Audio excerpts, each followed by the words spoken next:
Here in front of you, you see some David Bradley clutch parts. This is off a 5751 tractor with a spring lock clutch. I've taken them off in order that they come, so I stay organized.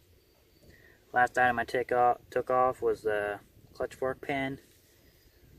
I have removed the control rod from the control lever. And here you see clutch fork, and the pin is removed. And about to take a look at the spring, the die spring that's in there, ball bearings, and the orientation of some of the washers, clutch washers. So let me reposition the camera and we'll take a closer look. Alright, hopefully the camera will stay there while I take these components off. Hopefully you can see what I'm doing. Alright.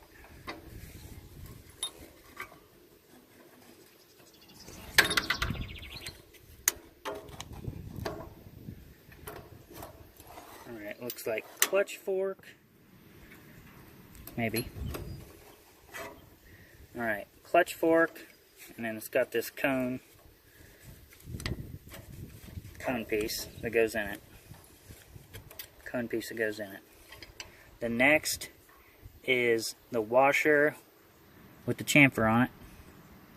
That was up against in here like this. That's next. Okay, I'm going to set that down. Then your ball bearing with the ball side facing out, just like this, on there. And remember, this is all inside this cup. This side of the cup and this side of the cup against the transmission casting. So, ball bearing. Then your flat washer, just like this. Real simple, not a whole lot of parts.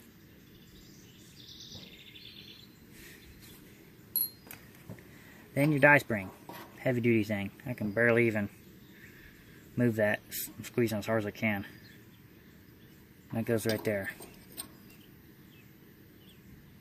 So that comes out.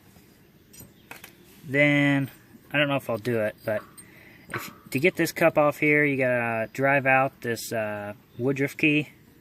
It is in this pinion gear shaft. I'm not gonna do it just for the sake of the length of the video, but that's next. And then so now I'm gonna reassemble it. Might be a long video, bear with me. So here we go.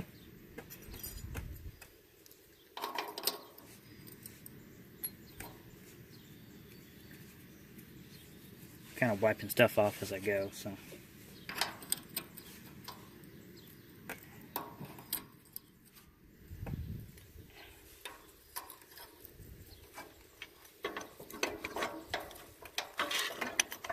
I'm gonna pause it and get that pin in and come back for you.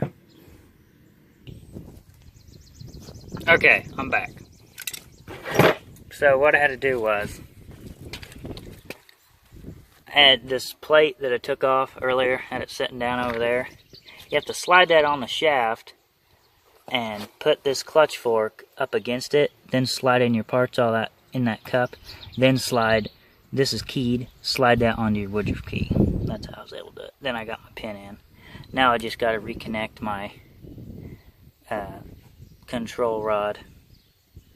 So yeah, I'm not the best at this, but it's been like a year since I've taken one apart, so I'd forgot myself, so I figured I'd do a video on it, so other people would, if they're in the same predicament as me.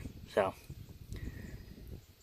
alright, just gotta slap the clutch plates and my pulley and outer clutch facing and hammer the pin down, and should be golden.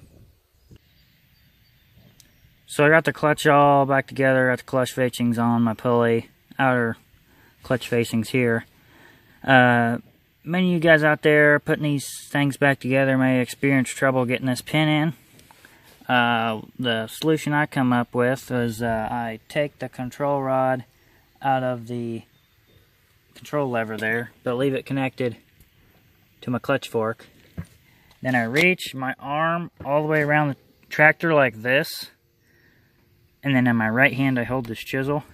Reach my right hand or left hand all the way around the side of the tractor and pull back on that as hard as I can.